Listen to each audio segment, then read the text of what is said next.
కల్వకుంట్ల కవిత గారు, అమ్మా మీరేమన్నారు? మీరు మీ party so called carbon copy party పెట్టిండ్రు కదా, ఆ పార్టీ ఆవిర్భావ సభలో ఏమన్నారు? నేను తెలంగాణ అమ్మలాగా ఇప్పటి నుంచి ఉండాలనుకుంటున్నా అంటున్నారు. అమ్మ తెలంగాణ అమ్మ అనుకోవాలనుకుంటున్న అమ్మగారు, ముందు ఈ అమ్మ బాధ చూడండి, ఈ అమ్మ బాధ ఆలకించండి, ఈ అమ్మ బాధ ఆలకించండి. ఆమె బిడ్డ కోసం కన్నీరు మున్నీరుగా విలపిస్తుంది. ఆమెను ఓదార్చే నాదుడే లేడు. చుట్టుపక్కలంతా కూడా రాష్ట్ర ప్రభుత్వ పోలీసులు, మీరేమో రేవంత్ రెడ్డి ఇచ్చిన స్క్రిప్టు, బీజేపీ వాళ్ళు ఇచ్చిన స్క్రిప్టు కుల్లం చదివి మనిషిలాగా మీరు చదువుతున్నారు.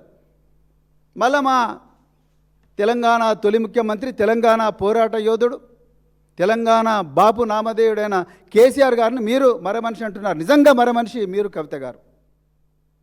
ఒక చిన్నారి బిడ్డ, అన్నం పుణ్యం ఎరగని బిడ్డ తల్లడిల్లిపోతూ ఉంటే, తల్లికి ఏం చేయాలో తెలియకుండా ఉంటే, మీరు బయటికి వచ్చి బీఆర్ఎస్ వాళ్ళ అత్యుత్సాహంతోనే బీజేపీ వాళ్ళు ఇవన్నీ ట్రాలింగులు చేస్తున్నారండి. ఇక చూడరు, ఇవన్నీ ట్రాలింగులు చేస్తున్నట్టు బీజేపీ వాళ్ళు. కవిత గారు దయచేసి go to the facts of the case ma'am. On 8th May, who gave the first complaint? Is it the mother of the victim or Bandi Sai Bhagirath? Who gave the complaint? It is Bandi Sai Bhagirath on the tip off by a senior police officer. ఆ సమయం వచ్చినప్పుడు ఆ senior police officer నేను చెప్తా. On the tip of a senior police officer, this guy goes to Karimnagar police station while the mother of this child waiting for the acknowledgement of her complaint in Pet Bashirabad. This guy goes to Karimnagar two-town police station, gets a case registered. అసలు మాకు ఎట్లా తెలుస్తుందండి? ఎట్లా తెలుస్తుంది కవిత గారు? మాకు ఏం మాట్లాడుతున్నారు మీరు?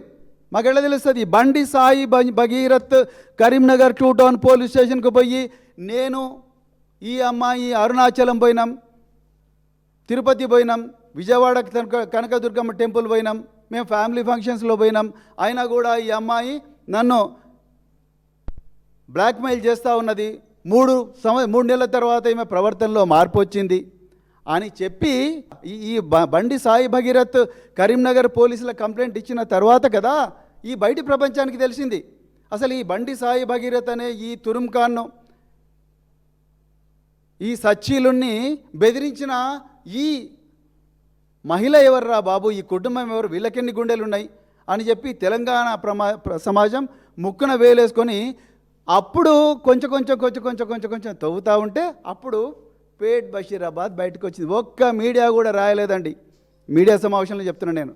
ఎక్కడో చిన్న పత్రిక రాసింది, ఎక్కడో చిన్న పత్రిక, ఒక్క మీడియా కూడా రాయలేదు.